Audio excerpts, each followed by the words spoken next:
My dad threw my mom's ring in my face and coldly said, "You are no longer my child. Get out." I begged him to believe I wasn't a thief, and framed me for $5 million, but I swore I'd make them pay. 10 years later, "You're not my child anymore. Get out." My father's voice roared through the howling wind, sharp and final. He stood at the doorway, his face twisted with fury, convinced that I had stolen $5 million from the family business. I collapsed onto the muddy ground, rain pouring down, soaking my clothes. "Dad, I didn't do it. Please listen to me," I begged. My voice, hoarse as thunder, cracked against the window. He didn't even blink. Instead, he grabbed my suitcase, already packed, like they'd planned this, and hurled it into a puddle. It splashed dirty water across my legs. The maids peeked through the kitchen window, whispering to each other, their shadows flickering in the dim light. I reached for the suitcase, but Vivian stepped forward, blocking me. My stepmom held Mom's wedding ring between her fingers, the one she'd pried from the safe after Mom died. She smirked and tossed it at my face. "You don't deserve a damn thing," she said, her voice dripping with venom. The ring hit my forehead, slicing the skin. Blood trickled down, mixing with the rain. My half-brother shoved past her.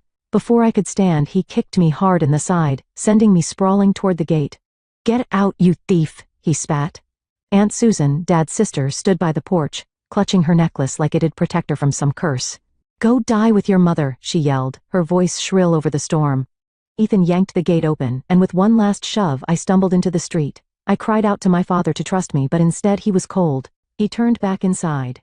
The door closed before me. Everything collapsed. The iron clanged shut behind me, locking me out of the only home I'd ever known. I didn't have time to process it. The rain was relentless, and the wind tore at my jacket. I crawled to the suitcase, fumbling to open it. Everything inside was soaked. Clothes, a few old photos, my ID. They'd set me up. I'd seen the forged signatures on the company ledger a week ago, my name scrawled in someone else's handwriting. I tried to tell Dad, but he wouldn't hear it. Vivian had him wrapped around her finger ever since Mom passed when I was 10. She'd wormed her way into our family, turning Dad against me, making sure Ethan got everything. The house, the business, the Carter name. Aunt Susan was her loyal lapdog, always eager to please. Probably the one who faked the papers. They planned this for years, and I'd been too naive to see it. I stumbled through the rain that night, the street light fading behind me as the storm swallowed everything. My suitcase dragged at my arm, soaked and heavy, but I kept moving. I didn't know where I was going, just away. The cut on my forehead stung, and my ribs ached where Ethan had kicked me, but I couldn't stop. By morning, the rain had slowed, and I found myself shivering under the awning of a rundown gas station. The clerk inside barely glanced at me when I handed him my last $5 for a coffee and a stale donut. I sat on the curb, sipping the bitter drink, staring at Mom's ring in my hand. It was all I had left, and I wasn't letting it go. The next few weeks were a blur of desperation. I ended up in a cramped, roach-infested apartment on the edge of town, paying rent with the little cash I'd scraped from pawning my watch. I got a job waiting tables at a greasy diner off the highway. The pay was lousy, and the customers were worse. One guy in a trucker hat grabbed my arm when I brought his check, slurring, "Smile, sweetheart.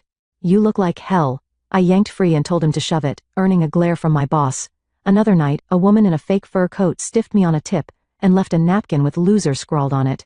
I worked doubles just to eat. My hands cracked from scrubbing floors after closing. I was hungry all the time, my stomach growling so loud I'd press a fist against it to shut it up. One night, about a month after I'd been kicked out, things got worse. I was walking home from a late shift too broke to fix my busted umbrella when a guy in a beat-up sedan pulled up. He leaned out the window offering me a job, said it was easy money, just moving packages. I was desperate, my rent due in 2 days, so I got in. He drove me to an alley behind a warehouse, and that's when I saw the look in his eyes.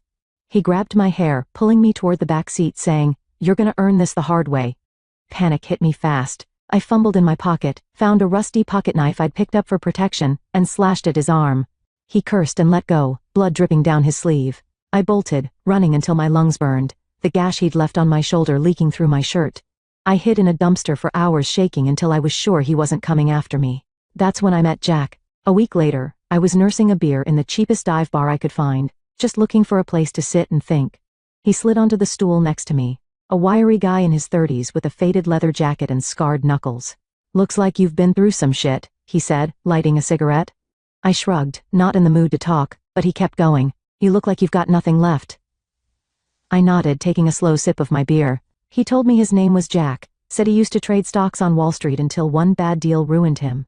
Now he was starting over, picking winners in the market, and I was the first person he'd seen who might be worth teaming up with. "If you want to survive, you've got to beat the bastards who think they're better than you," he said, exhaling smoke. "I can show you how." At first I didn't believe him. But I had nothing left to lose, so I told him my story. How my father threw me out. How he turned his back on me. How they framed me. We both wanted the same thing. To rise again and make the people who underestimated us pay. We shook hands. And just like that, the game began. Jack started teaching me the game. We'd meet at a library downtown using their free computers. He showed me how to read stock charts, spot patterns, and bet on companies nobody else saw coming. I soaked it up, staying late after my shifts, my eyes blurry from staring at numbers. I quit the diner after a couple months and pulled my savings with Jack to make our first trade. We bought into a small tech firm on the verge of collapse. It was a gamble, and I nearly walked away when the stock dipped hard. Jack grabbed my arm, his voice steady. "Hold on. We've got this." He was right. 2 weeks later, the company landed a contract and the stock shot up. We cashed out with enough to cover rent, and then some. It was the first time I'd smiled in months. From there, we kept going. I got smarter, bolder. Jack and I moved into a cheap office space, just a desk and 2 laptops tracking markets day and night. We hit a rough patch a year in, lost half our money on a bad call. I wanted to quit, but Jack wouldn't let me. "You're not a quitter, Evelyn. You're a fighter," he said, slamming a coffee down in front of me. We doubled down, sinking everything into a failing energy company. I found a loophole in their debt filings, pitched it to a buyer Jack knew, and we flipped it for triple what we paid. That win put us on the map. Over the next few years, we built something real, a financial firm with my name on it. I hired a small team, rented a sleek office downtown, and watched the money roll in. Jack stayed my right hand, the only one I let close. 10 years passed like that. I stood in my office one night, looking out at the city skyline, a glass of whiskey in my hand. I wasn't the same Evelyn who'd crawled out of that alley. I'd turned scars into power, hunger into wealth. My company was worth millions now, and I called the shots. Jack walked in, tossing his jacket on a chair. "You've come a long way," he said, pouring himself a drink. I nodded, glancing at Mum's ring on my desk. It wasn't enough. Dad, Vivian, Ethan, Susan, they thought I'd vanish. They were wrong? I set the glass down and looked at Jack. "It's time they paid," I said. He smirked, raising his drink. "Let's make it hurt." Jack and I didn't waste time after that night in the office. I'd spent 10 years clawing my way up, turning my scars into strength, and now it was time to use it. Susan and Ethan were first on my list. 2 pieces of the puzzle that had framed me and kicked me out into that storm. I'd watched them from afar over the years, tracking their lives through news clippings and whispers Jack picked up from old contacts. Susan was still living in that same house, hoarding her share of the family money, while Ethan had climbed to CEO of Carter Industries, strutting around like he owned the world. They thought I was gone for good. They were about to learn how wrong they were. I started with Susan. She'd always been superstitious, jumping at shadows and clutching those creepy charms she wore around her neck. I remembered how she'd scream at me as a kid, saying Mom's ghost would curse me for being born. Now I'd turn that fear against her. I'd dug up copies of the fake ledger pages she'd used to frame me. Jack had a guy who could pull anything from old records and started sending her pieces of them in the mail. Each envelope had a scrap of paper with my forged signature and a note in red ink. "Your blood will pay." She wouldn't know it was me, not yet. Then I hired a guy, some lowlife Jack knew, to call her house at midnight. He'd whisper into the phone, "Can you hear Evelyn's mum yet?" and hang up. Jack told me Susan stopped leaving the house after a week, her curtains drawn tight, muttering about shadows in her mirrors. Things escalated when Susan panicked and called a psychic. She'd always trusted those frauds, thinking they could ward off whatever she was scared of. What she didn't know was the guy she hired worked for me. I'd paid him double what she offered to play along. He showed up at her place burning sage and chanting nonsense, telling her she was cursed by a vengeful spirit tied to the Carter name. He convinced her the only way to break it was to sign over her savings, said it was tainted money feeding the curse. She handed over everything, bank accounts and all, right into a shell company I'd set up. When it was done, I drove to her house myself. She opened the door, pale and trembling, and I stepped inside without a word. I dropped the stack of forged ledgers on her coffee table. "You taught me how to survive, Susan," I said, my voice flat. "Now I'm teaching you how to live in hell." She screamed, lunging at me, but I walked out as she collapsed, sobbing about ghosts. A month later, I heard she'd boarded up her windows and stopped talking to anyone. She was gone, locked in her own mind. Ethan was next, and he wouldn't go down so quiet. He'd taken Dad's company and turned it into his playground, firing loyal workers and pocketing bonuses. I'd been buying up shares of Carter Industries for years through dummy corporations, keeping my name out of it. Jack handled the details, working the numbers while I waited for the right moment. It came during their annual shareholder meeting. I walked into the boardroom in a black suit, my hair pulled back, and took a seat at the table. Ethan didn't even notice me until the votes started. I'd secured enough shares to call the shots. And when the chairman asked for secured enough shares to call the shots? And when the chairman asked for motions, I stood up. I moved to remove Ethan Carter as CEO, effective immediately, I said, loud and clear. The room went dead silent. Ethan's face turned red, his fists slamming the table. "Who the hell are you?" he shouted, veins popping in his neck. I locked eyes with him. "I'm the nightmare you made," I said, and sat back down. The vote passed. He was out. He didn't take it lying down. 2 nights later, I was driving home from the office when a black SUV swerved into my lane. The driver rammed my car off the road, and I barely got out before 2 guys with hoods jumped me. One pulled a knife aiming for my chest, but I ducked and slammed my elbow into his jaw. The other grabbed me from behind, and I stomped his foot, breaking free. I ran into the woods, heart pounding until I lost them. Jack picked me up an hour later, his truck idling on a back road. "Ethan's behind this," he said, handing me a burner phone. He'd tracked the plates, hired muscle linked to a guy Ethan knew from his college days. We didn't call the cops. Instead, Jack set up a meet with one of the hitmen, offering cash to flip. The guy spilled everything on video, naming Ethan as the one who'd paid him to take me out. I posted it online the next morning, tagging every news outlet I could. By noon, cops were at Ethan's house dragging him out in cuffs. The headline screamed fraud and attempted murder. He got life, no parole. Before they locked him up, I mailed him an empty check with a note. "Welcome to the hell I lived in." I watched the news that night in my office, Jack leaning against the desk with a beer. Susan was a wreck. Ethan was finished. 2 down. Jack glanced at me. "You good?" he asked. His tone casual but his eyes sharp. I nodded, staring at the screen where Ethan's mugshot flashed. "Yeah," I said, keeping it short. It felt good seeing them fall, but it wasn't enough. Vivian and Dad were still out there, living like nothing had happened. I turned off the TV and grabbed my coat. "We're not done yet," I told Jack. He finished his beer and followed me out. The dance wasn't over. 2 more steps to go. Jack and I left the office that night with a plan to take down the last 2 standing, Vivian and Dad. Susan was a broken shell, Ethan was rotting in prison, and now it was their turn. I'd spent years building my empire, waiting for this, and every move had to count. Vivian was still out there, living off what was left of the card of fortune, acting like she'd never done a thing wrong.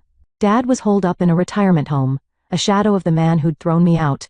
I wasn't just going to ruin them, I was going to make sure they felt every second of it. I started with Vivian. She'd always been the puppet master, pulling strings to frame me for that $5 million theft. I had Jack dig into old company files, and we found proof she'd been skimming cash for years. Offshore accounts, fake invoices, the works. I sent it all to the press. Anonymous tips with enough detail to spark a firestorm. Within days, headlines screamed about her fraud, and the Fed seized her bank accounts. Her fancy house went up for auction, and her so-called friends ditched her fast. I thought that'd be it, but Vivian wasn't done. She hit back hard, filing a lawsuit against me, claiming I'd faked the evidence to set her up. Her lawyers were good. Too good. They got a judge to issue a warrant, and next thing I knew, cops were coughing me outside my office, hauling me in for questioning. Jack yelled after me, "Hang on, we'll fix this," as they shoved me into a squad car. It got worse. Vivian had connections inside the jail. She paid off a couple of inmates to mess with me while I was locked up awaiting trial. The first night, 2 women cornered me in the cell block, one pinning my arms while the other swung a fist into my stomach. "This is from your stepmom," she hissed, landing another punch on my jaw. I fought back, kicking one in the knee and slamming my elbow into the other's nose, but they kept coming. By the time the guards broke it up, I was bruised and bleeding. My lips split open. I spent 3 weeks in there dodging attacks, sleeping with one eye open. Jack worked nonstop on the outside, calling in every favor he had. He tracked down an old recording from a party years back. Vivian drunk off champagne bragging to a friend about how she'd fixed the books to get rid of me. He got it to my lawyer and we played it in court. The judge's face went stone cold as her voice crackled through the speakers. The case flipped. They dropped the charges against me, and Vivian got slapped with 20 years for fraud and conspiracy. I walked out of jail a free woman. My name cleared. A week later, I visited her in prison. She sat across from me in an orange jumpsuit, her hair a mess, glaring like she could still win. I pulled her wedding ring, the one she'd worn with Dad, out of my pocket. I'd bought it back from the auction just for this. "You said I didn't deserve anything," I told her, tossing it at her face. It bounced off her cheek and clattered to the floor. "You lost, Vivian. I've got everything you ever wanted." She lunged at the glass between us, screaming, "You'll burn for this, you little bitch." I turned and walked out. her curses echoing behind me. The guard at the gate nodded as I passed, and I caught myself smirking. She'd rot in there, powerless, just like I'd planned.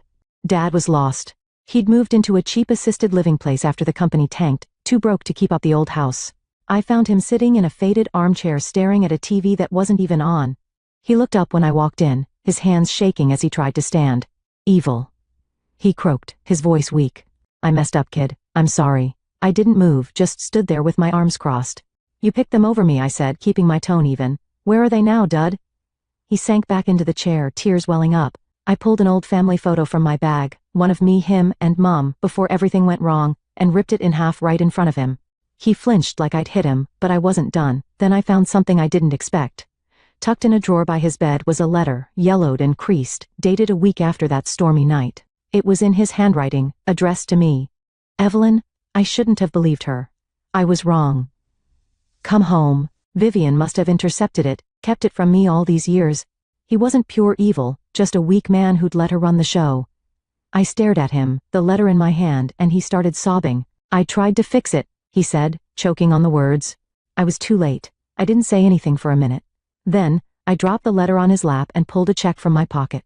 $5, enough to cover his bills for a while. Take care of yourself, I said, turning for the door. He called after me, please don't go. But I kept walking. Jack was waiting in the parking lot, leaning against his truck. I got in without looking back. Dad died a few months later, alone, his obituary barely a paragraph in the local paper. Jack's hand stayed on my shoulder that night after we left Dad's place, the bourbon sitting heavy between us. Vivian was locked away, Dad was gone, and the weight of it all pressed down on me. I'd spent 10 years fighting, building something out of nothing, tearing down everyone who'd hurt me. Now it was over, and I didn't know what to do with myself. Jack drove us back to my apartment, the city lights blurring past the truck windows. We didn't talk much, just sat there in the quiet, the engine rumbling under us. When we got inside, I kicked off my shoes and dropped onto the couch, staring at the ceiling. Jack grabbed a couple of beers from the fridge and handed me one. You did it, he said, sitting next to me. They're all gone. I nodded, popping the cap off. Yeah, I said, taking a sip. So why doesn't it feel better? The next few weeks were strange. I went back to work, running the company like always, signing deals and meeting clients. The office buzzed with people who didn't know what I'd been through, and I kept it that way. Jack stuck around, handling the numbers and cracking jokes to lighten the mood. One morning he dragged me out for coffee instead of our usual meeting. We sat at a little place downtown, steam rising from our cups. You've been quiet lately, he said, stirring sugar into his drink. What's going on? I shrugged, watching the street outside. Just figuring out what's next, I told him. He leaned back, studying me. You don't have to figure it out alone, you know? I glanced at him, his eyes steady on mine, and something shifted. Jack had been there through everything. The fights, the wins, the jail cell bruises. I'd never thought much about it beyond that, but now I wasn't so sure. Life started settling into a new rhythm. I sold the old Carter house after the bank foreclosed it, using the cash to fund a scholarship for kids from rough homes. It wasn't much, but it felt right. Something good from all the mess. Jack helped me set it up, digging into the paperwork with me late at night over takeout. One evening we were sprawled on my living room floor, pizza boxes open, going over applications. He tossed a file aside and looked at me. You're different now, he said, less angry. I grabbed a slice and smirked. Maybe I'm just tired. He laughed, shaking his head. Nah, it's more than that. You're starting to live again. I didn't argue. He was right. Things were lighter, like I'd finally let go of something heavy. Summer rolled in, and Jack convinced me to take a break. We drove up to a cabin he'd rented by a lake, just a couple hours out of the city. It was small, wood walls and a creaky porch, but it had a view that stretched for miles.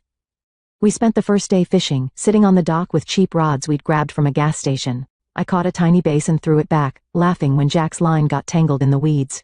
That night, we built a fire out back, the flames popping as the sun dipped below the trees. I leaned against a chair, sipping a beer, the heat warming my legs. Jack sat across from me, poking the logs with a stick. He'd been quieter than usual all day, fidgeting like he had something to say. Finally, he set the stick down and looked at me, the firelight flickering in his eyes. Evelyn, he started, his voice low. I've been thinking about this for a while. I tilted my head, waiting. He rubbed the back of his neck, a nervous habit I'd seen 100 times. When I met you in that bar, I figured you were just another job, someone I could help get back on their feet. That's how it started. But the more time we spent together, the more I realized it wasn't just that. He paused, taking a breath. I've watched you fight through shit I wouldn't wish on anyone. You're tough as hell, but you've got this heart you don't let most people see. And somewhere along the way, I fell for you. My beer stopped halfway to my mouth and I stared at him. He kept going, words tumbling out. I thought it was just me being stupid, getting caught up in the work, but it's not. I love you, Evelyn. I want to stick with you, for real, for good, if you'll have me. I set the bottle down, my hands resting on my knees. Jack loved me. After all these years, the guy who'd pulled me out of alleys and jail cells, who'd bet on me when I had nothing, was sitting here laying it all out. I didn't know what to say at first. I'd spent so long running on anger, keeping everyone at arm's length that this caught me off guard. But then I thought about it. Really thought about it. Jack wasn't like Dad or Vivian or Ethan. He'd never turned his back on me, never asked for anything I couldn't give. He'd been my rock, and maybe I'd felt something too buried under all the chaos. I looked at him, his face tense, waiting for me to shoot him down. "You're serious?" I asked, keeping my tone light. He nodded, no hesitation. "Dead serious." I let out a small laugh, shaking my head. "You're crazy, Jack, but yeah, I'll have you."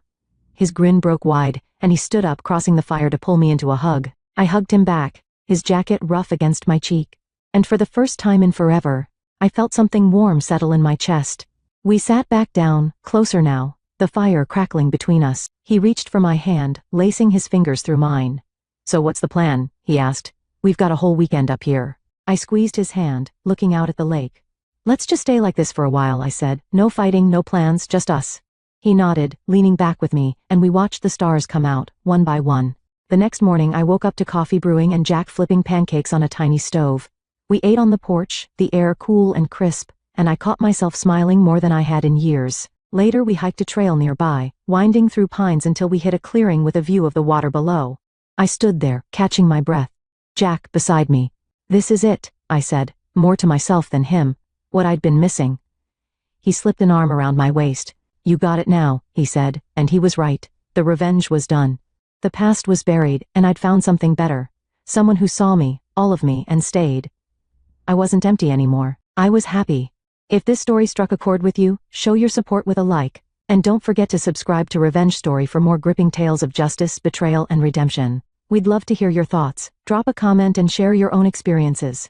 Every word you write helps build a strong, connected community where we can all share, heal, and empower one another. Stay tuned for even more intense, thought-provoking stories coming soon.